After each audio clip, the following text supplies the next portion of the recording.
guys, what's up? What's good? What is going on? It's me, Kitty on a Leash. And next up in our lineup for the 12 Days of Manga is a horror classic, Drifting Classroom. Now, this version of Drifting Classroom that I have is in the omnibus style. So there's about 3 volumes here in the one side. So this is the first omnibus, and then here's the second one, and I believe the third one is out as well, which I have to get my hands on. But let's just take a second to admire this beautiful artwork. Okay, look at that. Very absolutely terrifying, right? Let's pop the second one. Beautiful, beautiful, beautiful. As a horror fan, I am obsessed! The Drifting Classroom tells the story of an elementary school that completely vanishes one day. It is completely just wiped out. Nobody knows what happens. Nobody sees it happening. It just so happens that the local elementary school is just all of a sudden now gone. Some people heard like a big bang, like a big explosion. And then as people go to the school to see what went on, there's just a huge crater there where the school once was.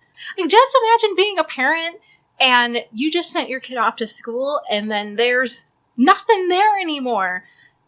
That's crazy. Like, that would just set off a terrible, terrible panic in everybody, as it does in the story. The story in the Drifting Classroom follows Sho, an elementary school kid who happens to be one of the students at the school, but it goes completely missing. And the story starts with him waking up. He's late to school. He's mad at his mom. He's yelling at her. He's so mad and so frustrated. And he's just, all in all, he's tired of being treated like a kid. You know, he thinks he needs responsibility and he wants to be like a big kid now and not have to have his parents. Like, he's just going off. He is like a little angsty teen right now. So this little kid's mad and he's kind of being a butt to his mom. So anyway, he rushes off to school and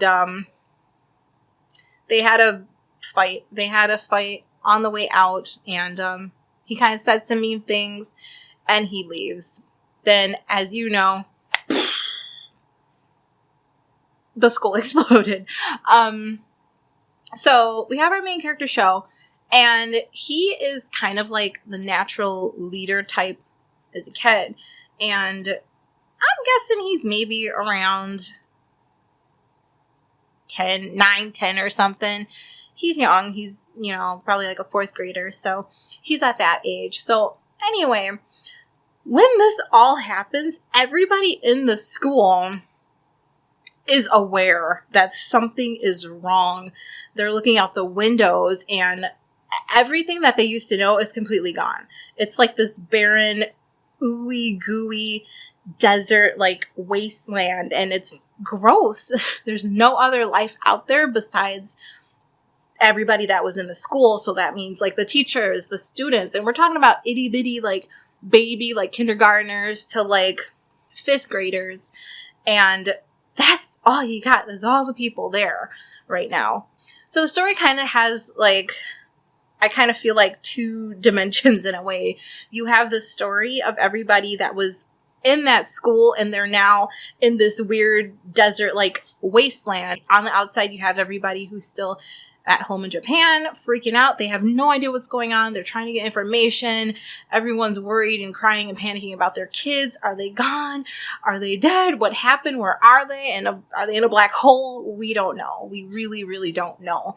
And then at the school, you have the kids that are just, eventually they start going crazy. You know, all the young ones, they're young. They don't understand. They're completely terrified.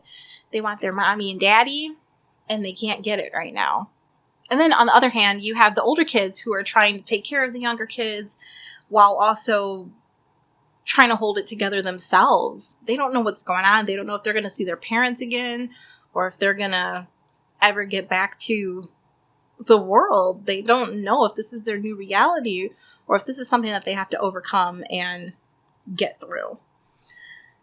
So this story is crazy. It is horror. It is a very classic horror manga. The original series came out in like the 1970s. And so it's definitely an older story. I wanted to get my hands on this for a long time, but I could not find the original mangas anywhere. And then now they released the omnibuses, and you can find the original mangas too. So yay! All in all, it's a great story. It has such a unique horror atmosphere. The art is fantastic. Like, when I first looked at it, I was like, oh, these kids in this drawings kind of look like Astro Boy, like that really classic old school look in manga. And it makes sense. Like, this was created in the 1970s, so that was kind of just the style that fits at the time. But the environments are crazy. It just looks so icky and disgusting. And if you keep reading it, you really get a little bit more into the meat and potatoes of this world. You're going to see the kids turning. It's basically like Lord of the Flies. You're going to see kids turning. You're going to see kids trying to group up and make their own little cliques and their own little groups. You're going to see them try and kick out other kids, and it's just going to get bad. It's going to get bad. You're going to see some of the adults go crazy and fend for themselves. It is a crazy story. So in the first omnibus, I feel like this kind of dives into what happened, what's going on, what is the new world, what is happening, what do we do? And the second omnibus really kind of amps it up even more. Now, it takes you to a world where they're exploring this wasteland, and they're finding stuff, and they're trying to piece together what's going on and what happened. All in all, fantastic series so far. Please check it out. I think you're gonna love it. If you're a horror fan, this is it. This is it. This is it. Even if you're not really into horror, this is still good. There are a lot of like more mature type elements, and with it being a horror, it is. Oh, it didn't even have like the rating on the back, like if it's for teens or whatever. This is a very grown up series. Like, yes, there are elementary kids here, but that don't mean nothing. These kids get brutal, okay? Brutal! It gets violent. Kids get hurt, you know, and if that's something that you can't read or you don't want to be a part of, then this might not be for you. But for us, like horror fans, you want a good horror story. You want something new, something that really builds an atmosphere. This is it. A Drifting Classroom is where it's at. All right, guys. So that was my review on A Drifting Classroom, the manga. Please check it out. And if you like it, let me know. Please subscribe to my channel for more manga and anime and gaming related content. And I'll see you in the next video. Bye!